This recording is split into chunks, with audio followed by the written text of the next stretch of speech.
ബത്തേരി കിച്ചണിൻ്റെ ഇന്നത്തെ വീഡിയോയിലേക്ക് എല്ലാവർക്കും സ്വാഗതം. ഇന്നത്തെ വീഡിയോ വൈകുന്നേരത്തെ കുറച്ച് കാര്യങ്ങളൊക്കെ ആട്ടോ. ഞങ്ങൾ കുഞ്ഞിപ്പെണ്ണിനെ സ്കൂളിൽ നിന്ന് കൂട്ടാനൊക്കെ ഉള്ള സമയമായപ്പോഴത്തേക്ക് ഞാനും അക്കുവും കൂടെ നമ്മുടെ ഇവിടെ ബത്തേരി തന്നെ ഉള്ളതാണ് ജൈനക്ഷേത്രം, അവിടെ ഒന്ന് കാണാനും വീഡിയോ എടുക്കാനും ഒക്കെ വന്നതാണ്. ഞാനിവിടെ നേരത്തെ 2-3 പ്രാവശ്യം വന്നിട്ടുണ്ട്. ഞങ്ങളുടെ കല്യാണം കഴിഞ്ഞിട്ട് ഇവിടെ വന്ന് വീഡിയോയും ഫോട്ടോയും ഒക്കെ ആ സമയത്ത് എടുത്തിട്ടുണ്ട്. അത് കഴിഞ്ഞിട്ടും ഇവിടെ വന്നിട്ടുണ്ടായിരുന്നു കേട്ടോ. പക്ഷേ യൂട്യൂബിലൊന്നും വീഡിയോ ഇടാൻ തുടങ്ങിക്കഴിഞ്ഞിട്ട് ഞാൻ ഇതുവരെ ഇങ്ങോട്ട് വന്നിട്ടില്ല. ഇതാദ്യമായിട്ട് വരുന്നത്. അപ്പോൾ ഒന്ന് വീഡിയോ ഒക്കെ എടുത്തതാണ്. കരിങ്കല്ല് കൊണ്ട് നിർമ്മിച്ചതാണ് ഈ ഒരു ക്ഷേത്രം. നടക്കാനുള്ള വഴിയും ഇതുപോലെ കരിങ്കല്ല് ഇങ്ങനെ പാകിയിട്ടേക്കുക കേട്ടോ. പിന്നെ 2 സൈഡിലും കുറേ പൂക്കളൊക്കെ നേരത്തെ ഉണ്ടായിരുന്നു, ഇപ്പോൾ ഒരുപാടൊന്നുമില്ല.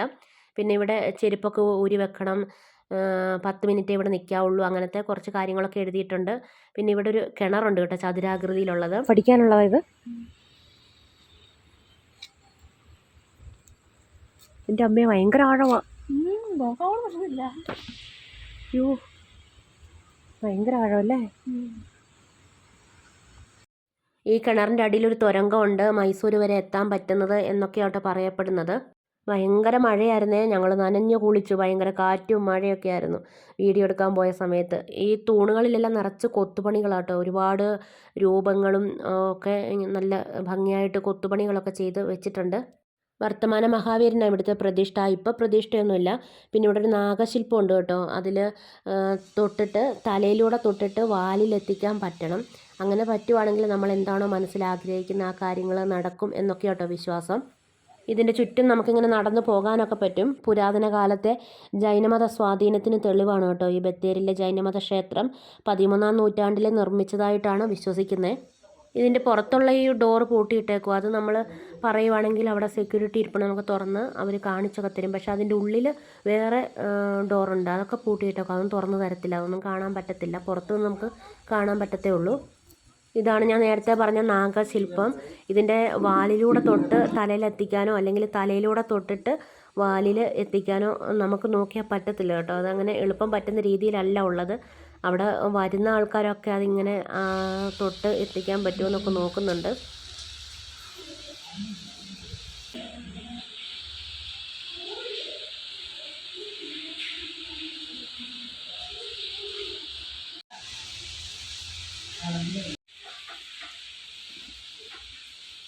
ഇവിടെയുള്ള ഈ കരിങ്കൽ തൂണുകളിൽ മൊത്തം ഓരോരോ ചിത്രപ്പണികളും കുറേ രൂപങ്ങളും ഒക്കെ ആട്ടോ ഉള്ളത്.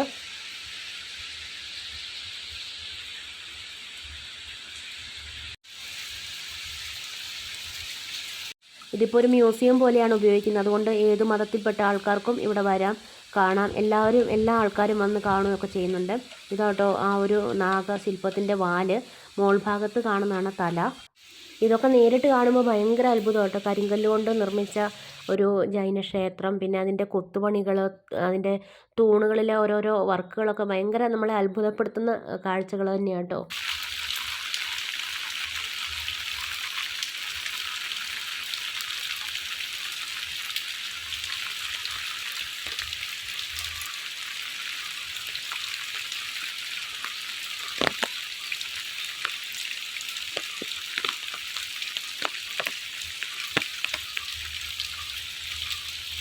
പാത്തിയിൽ കൂടെ വെള്ളം വീഴുന്നുണ്ടോ മഴ പെയ്യുമ്പോൾ. ഈ കരിങ്കല്ല് കൊണ്ട് ഉണ്ടാക്കിയേക്കുന്ന പാത്തിയാണ്, അങ്ങേയറ്റം വരെയുണ്ട്.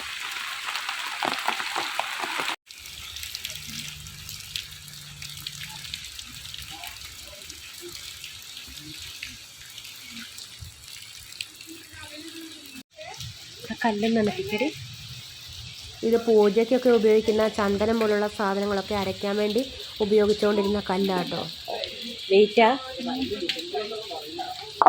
ടിപ്പു സുൽത്താൻ്റെ ആയുധപ്പുരയായിട്ടും ഈ ഒരു ജൈനക്ഷേത്രം ഉപയോഗിച്ചിട്ടുണ്ട്. അതൊക്കെ വെള്ളം പോകുന്നുണ്ടാക്കും, പാത്തി പോലെ ആക്കി വെച്ചേക്കുന്ന ചാലിക്കൂടെ.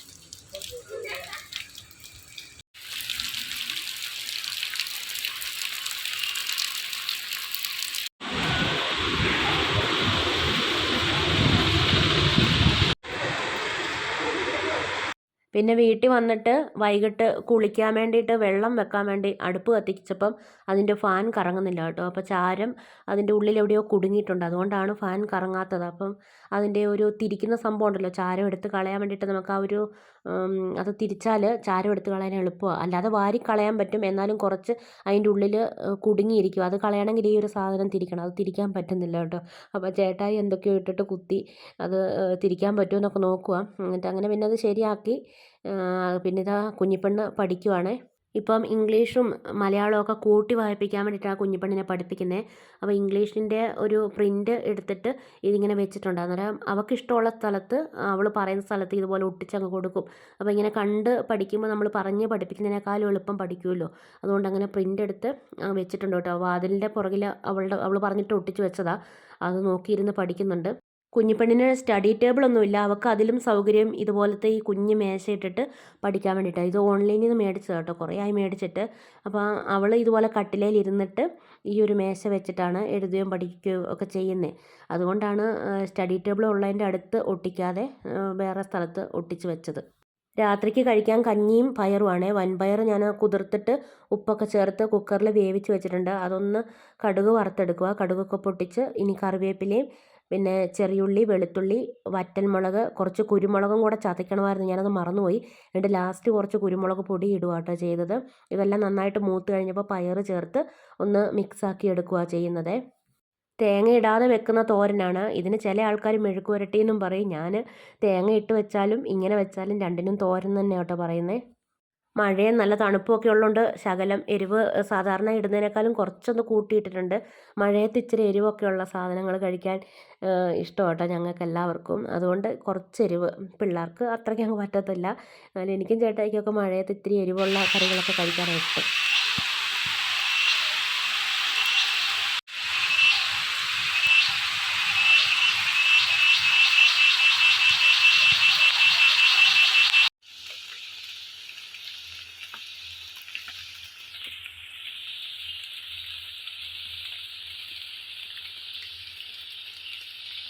നാളെ കടച്ചക്ക വറുത്തരച്ച് കറി വെക്കാൻ വേണ്ടിയിട്ട് തേങ്ങ വറുത്ത് വെക്കുവാണ്. ഒരു 2 അല്ലി വെളുത്തുള്ളി, ചെറിയുള്ളി, കറിവേപ്പില, പെരിഞ്ജീരകം, ഇത്രയും സാധനങ്ങൾ ചേർത്താ വറുത്തെടുക്കുന്നത്. ആദ്യം തേങ്ങ ഒന്ന് ചെറുതായിട്ട് ചൂടാക്കി എടുത്തതിന് ശേഷം എണ്ണ ഒഴിച്ചാൽ മതി. ഇപ്പം ആദ്യം എണ്ണ ഒഴിക്കണ്ട, തേങ്ങ ഇടണ്ട, എല്ലാം കൂടെ ഒന്നിച്ചിട്ടാൽ മതി. ഒന്നിച്ചിട്ടു. ആ